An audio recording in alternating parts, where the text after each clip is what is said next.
Marami talaga ang natutuwa ngayon sa closeness ni Katrina Halili at Chris Lawrence at unti-unti na yatang bumabalik ang kanilang pagtitinginan sa isa't isa. Although wala pa rin confirmation about kay Chris Lawrence kung sila pa ba ng kanyang girlfriend at longtime partner na walang iba kundi si Carmina Kate De Leon, or wala na sila at sinusuyo niya muli itong si Katrina Halili para mabuo ang kanilang pamilya. Ano nga ba ang katotohanan? Although fina-follow pa rin nitong si Chris Lawrence si Carmina Kate De Leon, pero wala nang post itong si Carmina at nag-throwback pa nga ito. Pang-asar ba ito dahil may mga regalo itong si Chris Lawrence ngayon kay Katrina Halili galing States? Ano nga ba ang katotohanan? Ating alamin.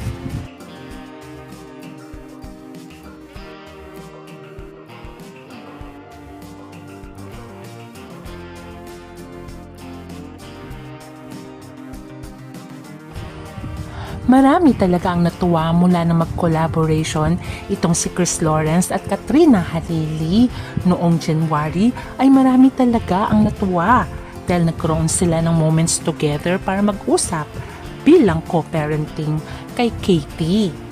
Pero bukod dito ay bumalik din ang kanilang closeness sa isa't isa.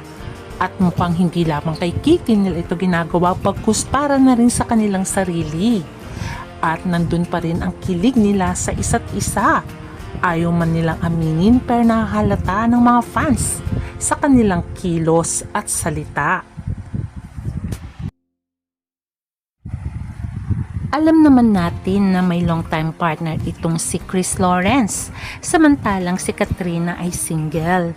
Kaya naman marami rin ang napapaisip kung bakit ganito na lamang din ka-close itong si Katrina ngayon kay KL, kung saan ay hinahatian niya pa ito ng pagkain. At hindi lamang yun, panay-panay na rin ang kanilang pag-uusap na dalawa. Sila pa kaya ng girlfriend niya at hindi kayo nagsiselos itong si Carmina Kate De Leon?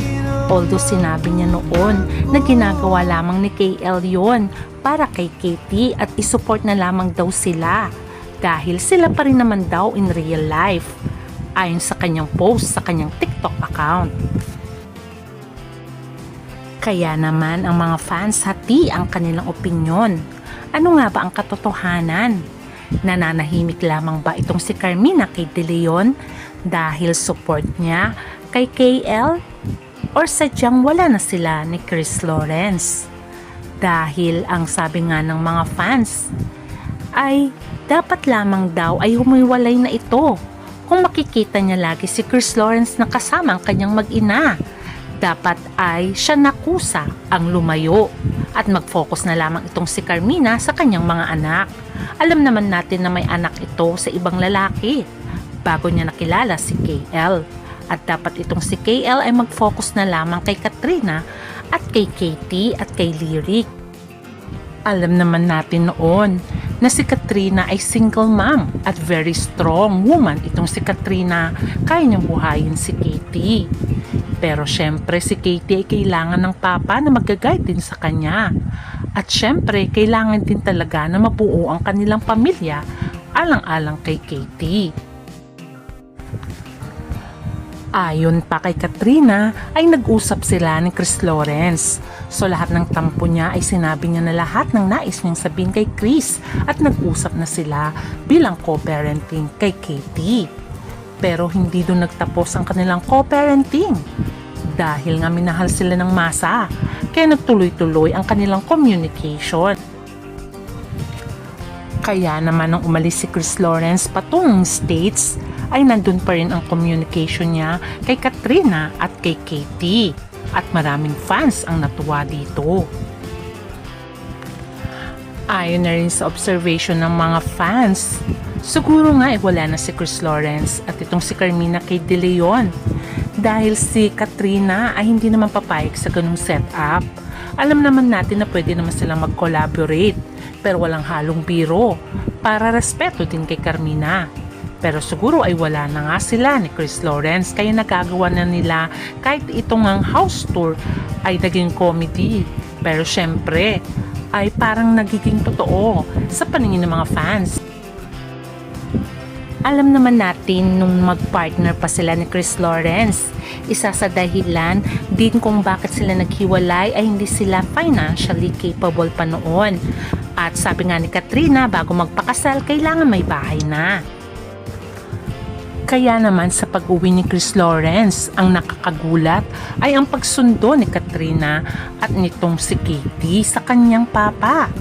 At sabi nga nila, baka wala na nga itong si Chris at itong kanyang long-time partner na si Carmina kay De Leon dahil ang lagi sumusundo sa kanya noon ay itong si Carmina. Kaya ayon sa observation ng mga fans, malamang baka wala na. Kasi sino ba namang girlfriend ng papayag na ang susundo ay ang ex-partner na si Katrina at ang anak na si Katie. Although hati ang opinyon ng mga fans, meron nagsasabi for the content lamang, pero meron din nagsasabi na hindi ganun klase ng babae si Katrina dahil hindi ito ang susundo kung alam niyang merong masasaktan at alam niyang may partner pa si Chris Lawrence. At hindi rin magiging sweet si Katrina kay Chris Lawrence kung alam niyang sila pa ni Carmina kay De Leon. At mapapansin din naman sa kilos ni KL na masaya siya na ang sumundo sa kanya ay ang kanyang mag-ina. At alam niyo ba na hanggang gabi si Chris Lawrence sa bahay ni Kat? Umuwi lamang siya dahil meron itong show na ginawa sa Boracay kung saan ay kakanta siya sa Binibining Pilipinas. Kaya naman ay marami ang natuwa dito at makikita rin dito na sila ay sumasayaw at suot na nga ni Kat ang pasalubong nitong si Chris Lawrence. Sa masaya si Katrina at si Chris Lawrence ay nag-flex din itong si Carmina kay De Leon na di umunong regalo ni KL kung saan ay nasakip nga si KL na nasa likuran niya. Pero sabi ng mga fans sa old video na ito, dahil si Chris Lawrence ang buhok ay iba. Kaya sabi nga nila ay pakawala na talaga itong si Carmina at si Chris Lawrence at itong si Carmina lamang ang nag-hold on. Pero kita naman kasi ang kasiyahan kay Chris Lawrence pagkasama niya ang kanyang mag-ina. Kaya naman sabi nga nila mag-move on na itong si Carmina kay De Leon at hayaan na lamang si Chris Lawrence sa kanyang mag-ina. Ayon din sa observation ng mga fans, noong sinundo ni Katrina at ni Katie si Chris Lawrence ay hanggang gabi ito kasi nga nag-live pa nga sila. Bilang pamilya, kitang-kita dito si Katrina, si Chris Lawrence at nandyan din si Katie at nag-aasaran pa nga sila. O diba, kitang kasiyahan dahil kompleto na naman ang KKK family. At talaga naman ang mga fans ay masayang masaya dahil sana nga daw ay mabuo na ang pamilya KKK. Kaya sabi nga nila ay magpakatotoo na sana itong si Chris Lawrence. Although pina-follow niya pa rin itong si Carmina kay De Leon. Hindi kasi natin alam kung ano nga ba ang totoo. Kung ginagawa lamang ba yun ni Chris Lawrence for the content para kumita ng pera at ganun din ba si Katrina Halili para nga rin sila ay mag-trending at kumita ng pera. Pero for sure ay hindi naman ganun ang pagkatao ni Katrina. At ang isa pang nakakapagtaka ay ang pag-a-update ni Chris Lawrence noong pumunta ito ng Boracay para maging guest na singer sa Binibining Pilipinas.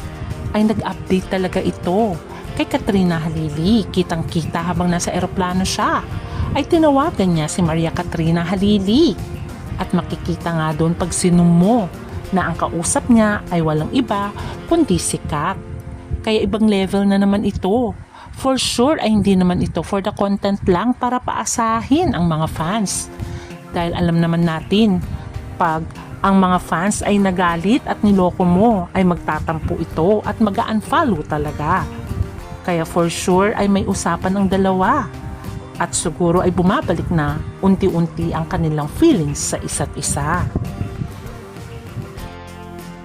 At nito lamang ay finilex ni Katrina Halili ang salamin na binili ni Chris Lawrence para sa kanya. Actually, pinapabili lamang niya ito pero hindi na nga daw pinabayaran ni Chris Lawrence kung saan ay nagpapasalamat siya dahil ang sinabi daw ni Chris Lawrence sa kanya ay got you.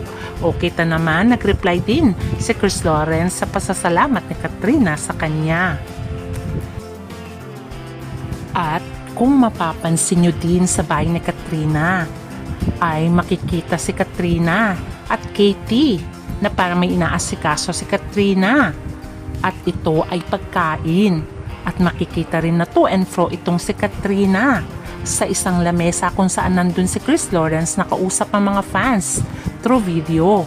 At makikita na pabalik-balik si Katrina sa isang side na parang may kinukuha. At meron na nga siyang dalang pagkain kung saan ay kumakain siya at si Katie ay nasa side. At makikita din na kumakain na silang dalawa na magkasama.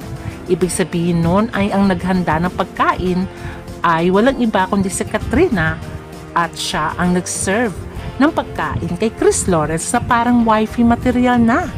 O di ba naman inaasikaso niya si Chris Lawrence? Kaya sabi nga nila ibang level na ito. Hindi lamang ito co-parenting dahil hindi niya gagawin ito kung meron pang karelasyon itong si Chris Lawrence. O di ba ang saya nilang dalawa na kumakain lamang na parang isang pamilya. O diba? Kasi kung may karelasyon naman itong si Chris Lawrence, for sure ay hindi gagawin ni Katrina yan. Na napaka-comfortable nila sa isa't isa dahil for sure may magsiselos.